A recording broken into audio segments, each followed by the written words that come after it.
اس کی تین کیفیات ہو سکتی ہیں کیوں اللہ کی طرف سے یہ چیزیں آتی ہیں۔ سب سے پہلی شے ہے، اب وہ جو آیات میں نے سنائی تھی وہ سن لیجیے پہلے ترجمہ۔ سورہ تغابن نے فرمایا ما صاب من مصیبت الا باذن اللہ، دیکھو کوئی مصیبت تم پر نہیں آ سکتی، نہیں آتی مگر اللہ کے اذن سے۔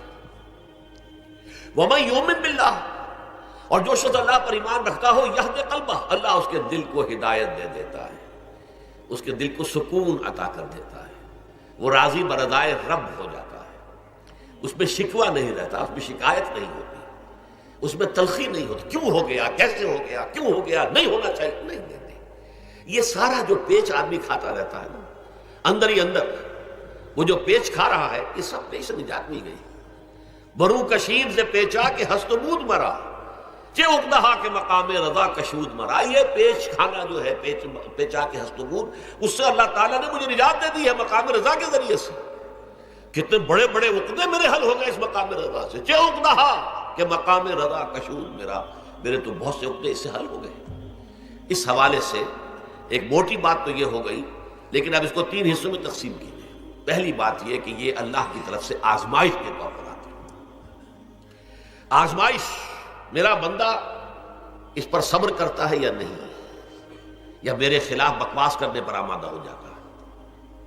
اللہ تو ایسا ہے، اللہ نے تو ہم پر کبھی کرم کیا ہی نہیں ہے، اللہ تو ظالم، معاذ اللہ معاذ اللہ معاذ اللہ۔ کہیں ایسا تو نہیں، میرا بندہ جو ہے تکلیف کو جھیلتا ہے میری وجہ سے، یہ سمجھ کے کہ اللہ کی طرف سے آئی۔ یہ سب جو ہے یہ بہت بڑی کامیابی ہے اگر انسان کو حاصل ہو جائے۔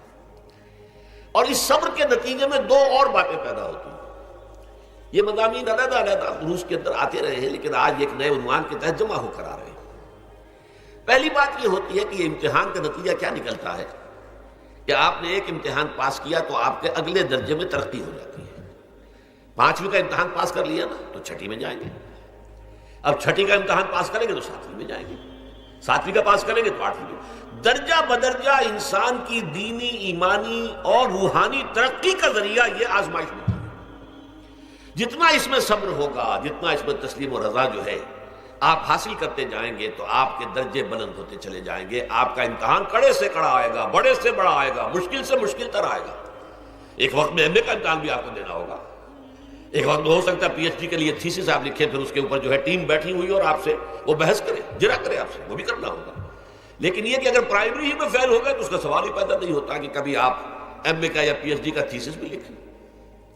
اور اسی کو دوسرے انداز میں کہا گیا ہے قرآن مجید میں، وَلِيُبْلِيَ الْمُؤْمِنِينَ مِنْهُ بَلَاءً حَسَنًا۔ اصل میں ابلا کہتے ہیں، بلا یبلو جو ہے عربی زبان میں آتا ہے آزمانا۔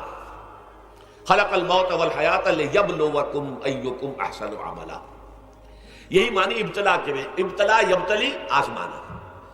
ابلا یبلی جو آتا ہے باب افعال سے، اس میں آتا ہے کسی کو کسی تکلیف میں ڈال کر اس کو نکھارنا، کہ اس کا جوہر نکھر جائے، اس کے اندر جو خیر ہے وہ اور چمک جائے، لوگوں کو بھی معلوم ہو جائے کہ یہ شخص اس مقام کا اہل ہے، اس کے اندر یہ صلاحیت ہے، اس میں یہ قوت موجود ہے۔ تو یہ گویا کہ اہل ایمان کی صلاحیتوں کو نکھارنے کے لیے اور ان کے درجات کی ترقی کے لیے بھی اللہ تعالیٰ دنیا کے اندر یہ مصیبتیں اور امتحانات جو ہیں آزمائش کے حوالے سے افراد پر بھی اجتماعی طور پر بھی لاتا ہے۔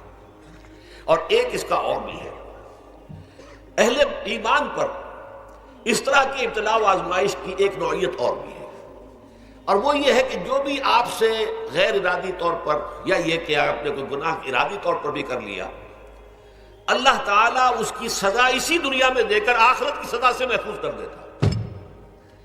گویا کہ اس سے بڑا خیر کیا ہوگا؟ یہاں کی سزا کیا ہے، جھیل لیا آپ نے، بخار آ گیا، ٹانگ ٹوٹ گئی، چلیے 3 مہینے آپ بستر پر پڑے رہے نا، اور کیا ہوا، کچھ نہیں۔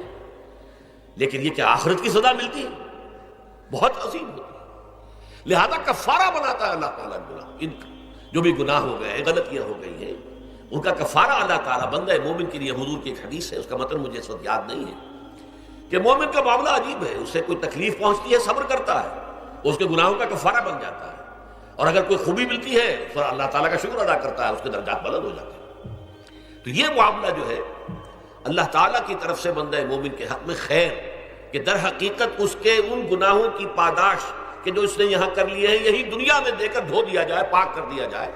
جیسے آپ کو معلوم ہے دھوبی جو ہے کپڑے کو بھٹی میں چڑھاتا ہے، گرم پانی میں ڈالتا ہے کہ ڈالتا ہے تاکہ اس کا میل نکلے، اس کے آگے پٹکتا بھی ہے ذرا اس کو تاکہ وہ میل اچھی طرح چھٹ جائے اس سے۔ اسی طرح اگر دنیا میں ہمارے میل چھٹ جائیں، دنیا میں اگر ہمارے گناہ دھل جائیں تو یہ بڑے نفع کا سودا ہے، بڑے نفع کا سودا ہے، بڑے نفع کا سودا ہے۔ اس اعتبار سے آپ غور کیجئے کہ اگر یہ حقائق ہمارے سامنے رہے تو کیا کوئی تکلیف دنیا کی ہمیں بھاری محسوس ہوگی؟